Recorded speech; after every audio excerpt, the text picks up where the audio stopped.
Ngayong araw nga mga pre, kumuha nga pala kami nitong maliliit na lukan dito sa gilid ng dagat. At bali ito nga pala yung nakuha namin. Ulnok ang tawag sa amin yan sa Pangasinan mga pre. Ewan ko lang kung anong pangalan nila dito nito sa La Union. Pero bago yan mga pre, nagpanggap muna akong tulog. So bali dito nga mga pre, kakagising ko lang. Kita nyo naman siguro na walang halong scripted yan. Bali gising na pala ako kanina dyan mga pre. Hindi na ako nakatulog kasi dahil sa ingay na dala ng hampas ng alon. Sakto naman at nagkamod tayo mag-vlog. Ay ako lang pala. Kaya sinubukan ko ulit. Kaya naman umpisan na natin to mga pre. A day in my life bilang pintor sa Construction Burger. Dito ipapakita ko sa inyo mga pre kung anong pinaggagawa ko sa buhay ko. So dito nga mga pre, ipapakita ko sa inyo ang ganda ng paligid. Sariwang hangin at nakaka-relax sa tid ng hampas ng alon. Kaya naman mapapamay din na lang si papa mo na parang ganito.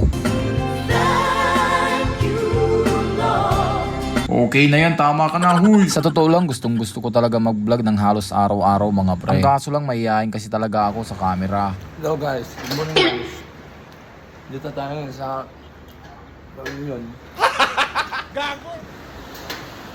Makain dito sa Tiris, guys. Tara guys, kain tayo guys. Amusal. Gago! At dito nga mga pre, habang nakatambay ako sa Tiris ay sinabi ng kasama ko na may nabangga daw na motor kagabi. Nung pagkakita ko nga sa babae, nagkalat nga ang dugo sa kalsada. Nabangga niya pala itong sasakyan ng amo namin. Kita dito na nawasak nga talaga ang salamin ng plaster niya. Sa lakas daw ng impact ng pagbangga ng motor sa kotse ay mukhang iti-iti daw ang kalagayan ng motorista sa ospital. Ayon sa nasagap naming chismis. At dito nga mga pre, nagtanong tayo sa isang nakakita kung anong nangyari kagabi sa nasabing banggahan. Ayon sa ulat guys, anong nangyari dito? Diyak mawata ni J. Dr. Rogap. Okay, magbabalik tayo. Kuya Kim, matang baka!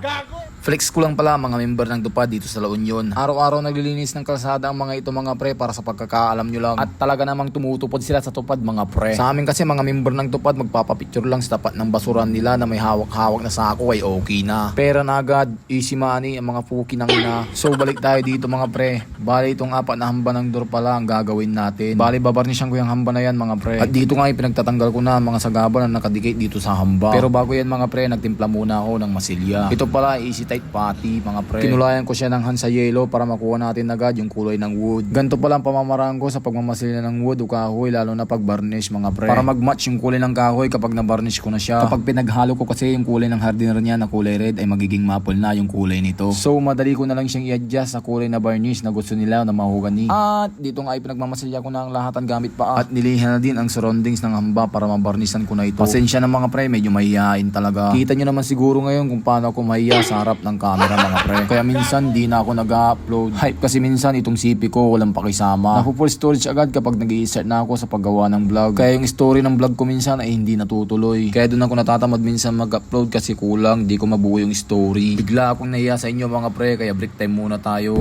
Pasikat. Sa showtime kayo magpasikat pre. Uy putang ino mo boy. Trabaho lang pre, trabaho. Aga. Liga. Merenda tayo guys.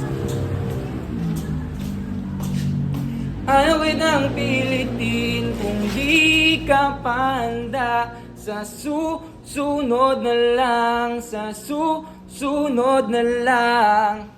Ayaw nabibitin, kaya mabuti pang ako'y uuwi na lang. Sa susunod na lang.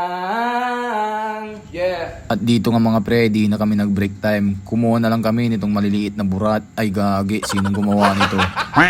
So bali dito nga mga pre ay kumuha na kami na maliliit na lukan para sa bawan namin sa luya mamaya kung sakali makarami kami. Ulnok ang pangalan ng shield na yan sa amin sa Pangasinan. Sa inyo ba mga pre, anong pangalan ng shield na to sa lugar nyo? Comment nga kayo sa baba mga pre kung nakatikim ka na nito at kung anong tawag o pangalan nito.